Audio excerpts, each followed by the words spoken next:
What's going on, guys? Welcome back to the garden. So if you're like us, you're getting ready for that fall garden. But if you're thinking about throwing away your old potting mix that you've been using all season, pump the brakes, hold on, watch the video, because we're going to show you guys how we take that old potting mix that we've been using all year and we turn it into fresh, healthy growing medium that's full of food for the plants, that's full of microbes, that's breaking down everything and making that food for the plants. And we're going to show you guys how to do that, saving you time, money, and energy. So let's go. So I just wanted to show you real quick that you can refresh your soil, and that every year that we do the same thing. The soil in these containers are all 3 or 4 years old. All right. All we do every year is the same thing that I'm about to show you in this video. Okay. And we just do the same. We do the same exact thing at the beginning of every season, and it works like a charm. So I'm gonna go ahead and jump into it.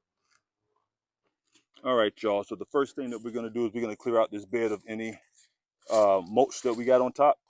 All right, get that out of the way, because you don't want your mulch to be buried into your bed.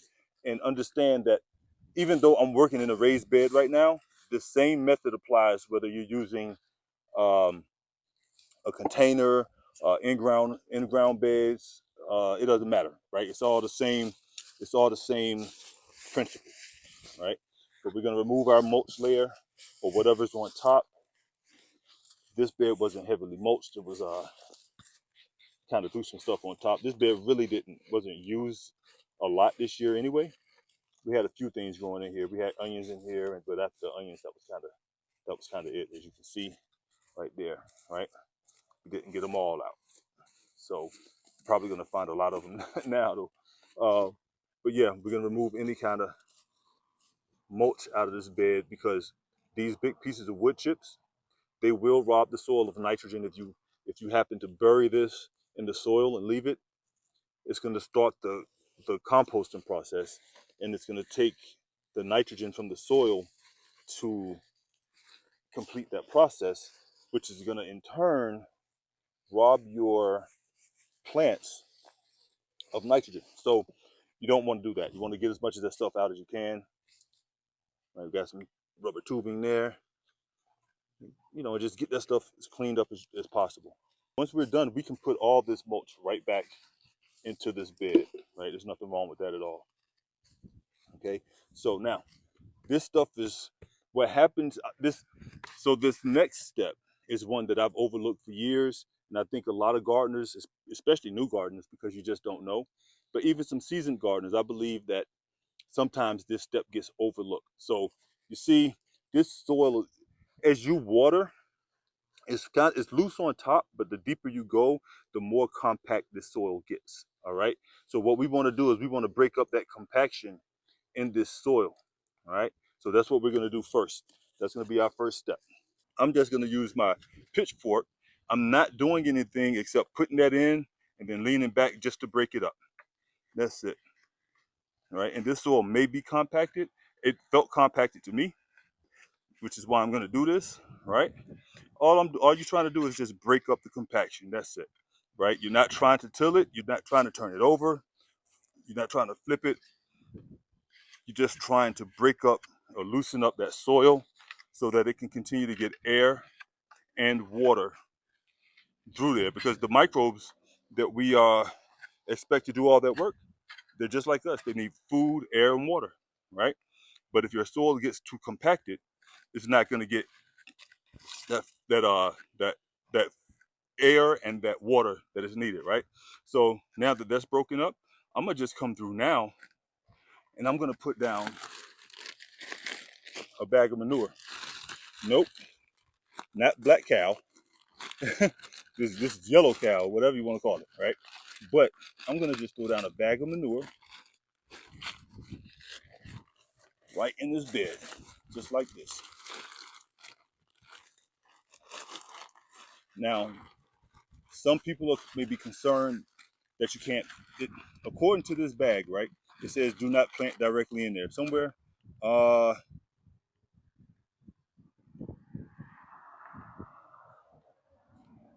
I read it somewhere before. It said don't plant directly into this stuff, but I can't find it now. maybe I was wrong. Oh no, there it is. Do not plant directly into earth growth steel manure blend, right? And I'm assuming that they by that I'm gonna put that right there. Just hold that. When they say that, what they're actually saying is like, don't just take a bag of it and just plant into it and nothing else, right? But you can take this just like this and spread it over top in your bed, and just that's like what, a 2 or 3 inch layer in this bed, and that's perfectly fine. We've done this every year, and we've had no problems at all, right? And then I like that. I like the level that my bed is at. It's almost to the top, but not quite. Still got a little bit of space for some mulch, and that's perfectly fine by me. Now, as far as amendments are concerned, you can keep it simple, or you can make it as complex as you like. This is your garden. You can do what you please, right? But right here, I have some biochar, right? I'm gonna throw some of this in here. I have some Kellogg's organic vegetable and herb plant food, some fertilizer. I got some fertilizer, and, and this stuff is this is a 463. It's a 463. I'm gonna just take a couple of handfuls of this and sprinkle it around.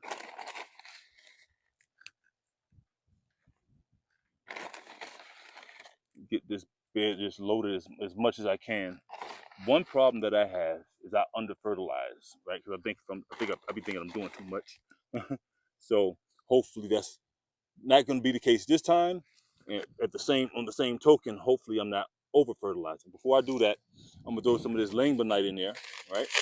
This langbonite is a 0022, and I'm just throwing this in here so it can be breaking down while the bed is sitting and resting and waiting for us to start planting in it. But this is all that I have left of this. So this would be really good for some kind of beetroot or some kind of root vegetable like beets and carrots or something like that. I would not waste my time in planting radishes in this bed because it's a lot of nutrition in this bed, and radishes only get but so big, and we don't eat a lot of radish. So I wouldn't waste a bunch of fertilizer and good stuff on radishes, me personally. And you could, like I said, you could in your garden, you could do as you please. But I just feel like it would be a waste. We've done it. We did it by default a couple of years ago, like last year or year before, and we got some good radishes. But like I said, we what aside from putting them on the salad, what else do we do with them? Nothing. Right. It's not radish is not something that we normally eat. Right. But anyway, so this is just a broken up piece of cow manure from the super poop that we filled this bed with earlier, right? And like I said, keep in mind what I said. Like we're working in a raised bed today, but the same principle still applies to in-ground beds, um, the higher raised beds and middle raised beds to containers, buckets. It doesn't matter. Same principle. Okay. Now I'm gonna add some biochar to this bed also. But before I do that, my biochar is a little bit dry. I'm gonna add some water to it because if you add biochar to your to any bed that you have that you're growing in, the biochar is gonna act like the wood chips, and it's gonna suck a lot of that nutrition out of the soil, a lot of the moisture, the nutrition, everything out of the soil. So you want to make sure that your biochar is really well inoculated, which I did this. And it is really well inoculated, but I just want to water it in, just to soak it just a little bit more before I add it to it. So I'm not going to add it today. I'm going to let this like sit overnight, soak up as much water as I can. Then I'm going to come back and add it like tomorrow. Just think of it like this: when you're building your containers, your earth beds, your raised beds, whatever you're doing, right? Whatever you're growing in, just keep in mind that you want to add as much organic matter to your soil as you possibly can. And when we talk about organic matter, we talk about stuff like the composted manure, composted food scraps from the kitchen. We have chickens, so we don't buy the composted chicken manure. We have chickens. We have that all day for free anyway, right? Um, for this pelleted fertilizer, this stuff here. We have bags of rabbit poop. Um, you can throw basically anything that you can throw in your compost pile. You can throw right here into your bed. Even pieces of cardboard, paper. It doesn't matter, right? Just if this is an organic substance that's going to help your plants, you can add that to your bed. So, like I said, you can throw any kind of organic matter into this bed. We have bags of rabbit poop. I'm actually going to throw in here. This is going to be our first time using it. I want to see how it goes. I want this bed to be as rich as possible, but I'm only adding it to this bed just in case something doesn't go the way I like for it to go. It only affects this bed. If things work with, like, if things go off without a hitch, without any kind of problem, I'll probably start using it in, well, I won't probably, I will start using it in more areas and more beds and stuff like that. But for right now, I'm gonna just add that rabbit poop, and that's gonna give us some fertilizer, some biochar, some however you say that word, some cow manure, some rabbit poop. Um, and for me, this better be good to go. I can even go as far as adding, in my opinion, probably throwing in some more fertilizer just to make sure that everything it has what it needs. But I'm gonna throttle back. I'm gonna chill. Right now, I want to overdo it. Right, I want to go from underdoing it to overdoing it. And the reason why I'm not gonna do it is because I'm gonna still fertilize throughout the season anyway. So it's not like they're gonna be starving for food whatsoever. So, but yeah, that's how we prep our beds. I'm gonna go ahead and grab this rabbit poop. All right, so I'm gonna add a little bit of this rabbit poo manure in here. Let's see how this goes. It's not just rabbit poop. That's why I'm not gonna add a whole ton of it. It's I don't think anyway. I think they end up collecting it off the ground. So I'm just add a little bit just to give this stuff a little bit more boost. Get some good microbes up in here. So after I add this rabbit poop, tomorrow I'm gonna add this biochar after it's been soaking up some water for a few hours. And lastly, I'm gonna mulch. I'm not gonna do all that today because I just don't have time. As you can see, the sun is setting and it's getting dark. So, but I'm gonna add a little bit of this rabbit poop.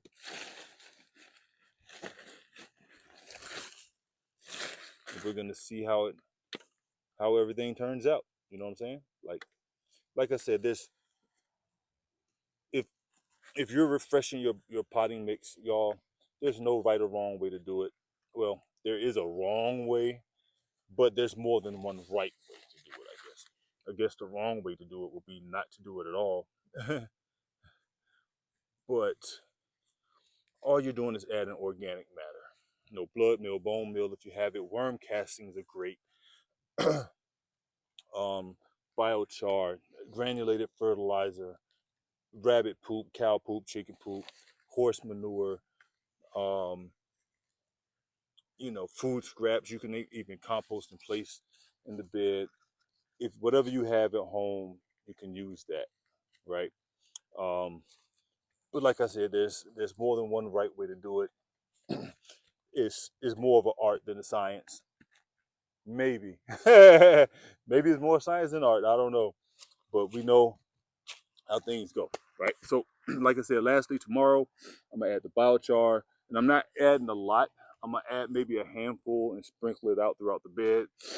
If you want to know how to make biochar and you want an better understanding of what it is and how it benefits your garden, you can watch this video right here of me explaining all that and actually making the biochar. All right. So after I get the biochar in, um, the last thing that I'm going to do to this bed is I'm going to mulch it. I'm going to wet it.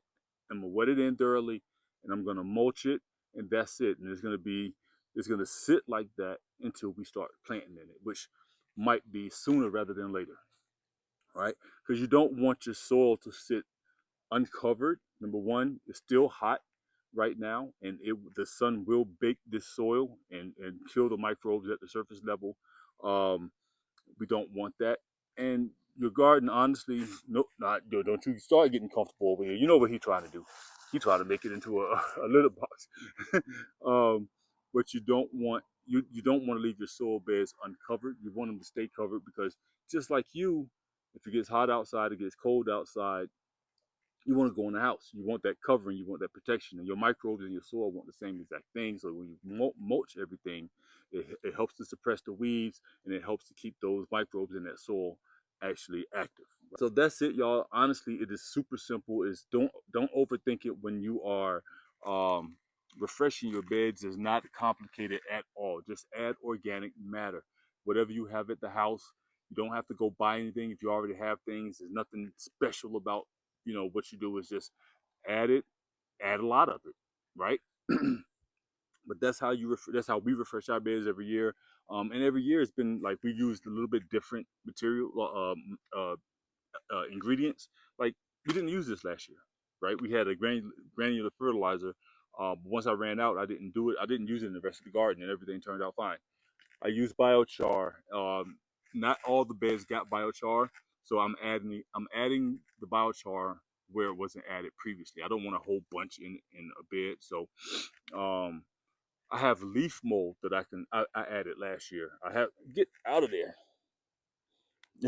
I had leaf mold that I last year I added to some of the beds, so it doesn't matter, y'all. Just organic matter. Put it in the bed. You guys be good to go. So hopefully you guys found value in this video. Hopefully you learned something today. If you did, if you found value, if you found this video entertaining in any bit, if you like watching me talk in the dark, hit the like button. If you haven't already, please consider subscribing. And here's another video for you guys to watch to follow us on our fall gardening journey. We will see you guys in the next one. Deuces.